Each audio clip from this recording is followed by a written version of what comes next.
Hi, I'm Mayor Jen, and welcome to the Melrose Minute, where we bring you news you can use from City Hall. And I'm thrilled to be joined today by Erica Brown, the Executive Director of the Council on Aging. Welcome back, Erica. Thank you, Mayor Jen. Pleasure to be here. Thanks for having us. So, new calendar year, and one of the things that means for some of our older residents is the opportunity to participate in our property tax work-off program for seniors. Can you tell us a little bit about what that is? Sure. It's a great program. So folks who apply will be matched with a city department where they'll complete a work assignment there. Usually it's administrative roles, but there are other tasks throughout the city depending on what each department needs. So we match you with a department. You complete the work hours for your department. I believe this year it's 132 hours. We are very fortunate the council approved the abatement to be increased to $2,000 instead of $1,000 this year. So that just increases the number of hours that each person will complete. And then they'll get that abatement off of their taxes the following year. That's great. So just to recap for folks watching, it's anyone age 60 plus. There's no income threshold to participate. It's just an age requirement. Correct. And then you perform 132 hours of work in city departments in exchange for $2,000 off next year's property tax assessment. Up to if you do the 132. If you do less, you'll be prorated based on the wage to your abatement. Okay, and you have to be a current Melrose homeowner and own and occupy your home. Okay. Or the spouse of a homeowner. Correct, and it's just one abatement per household. So even if Correct. both, if you both want to do it, only one of you is going to get the tax credit. That's right. All right, good to clarify that. So if we have folks who are interested, and we love having property tax work off folks, we have a bunch in our office that are super helpful. How do they go about applying?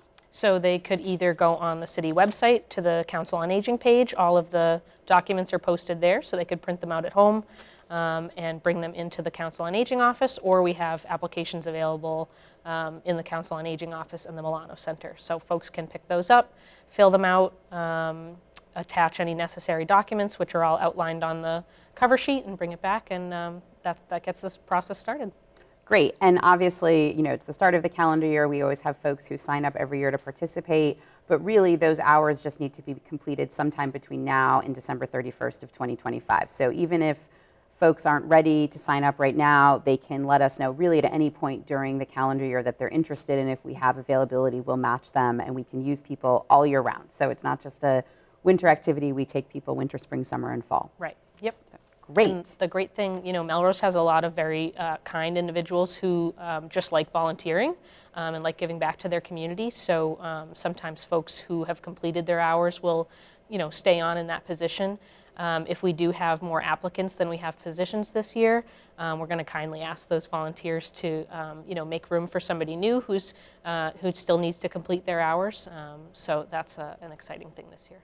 Yeah, that's great. And we have some of the jobs that we have these folks do include answering phones in city departments. We have some greeters in City Hall to help direct the public where to go. Do you have some examples of other activities that property tax work-off folks perform? Sure.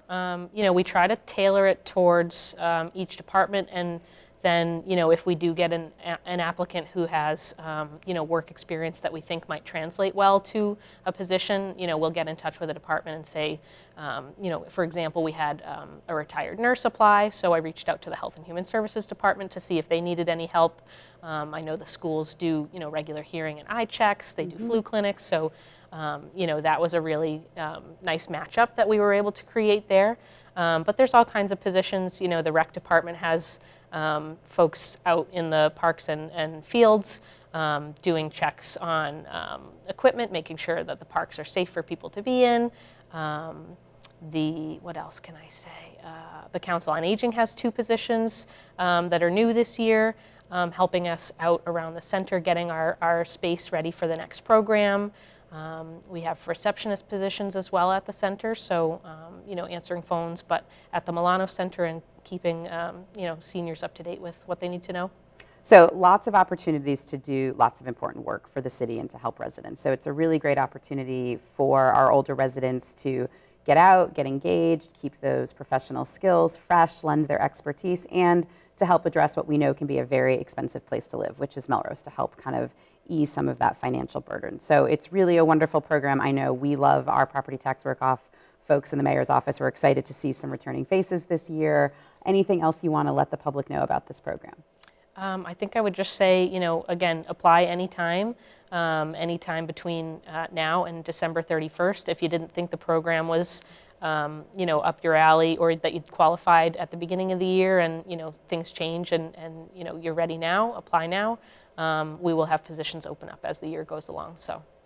Great, and just on that note, I want to thank you and your team, especially Diane Artizzoni, for managing the program. I know that you're both available to answer questions and help people navigate the process, so thank you for standing this up for our residents, and we hope a lot of people join us this year. Absolutely. Thanks, Erica. No problem. Thanks.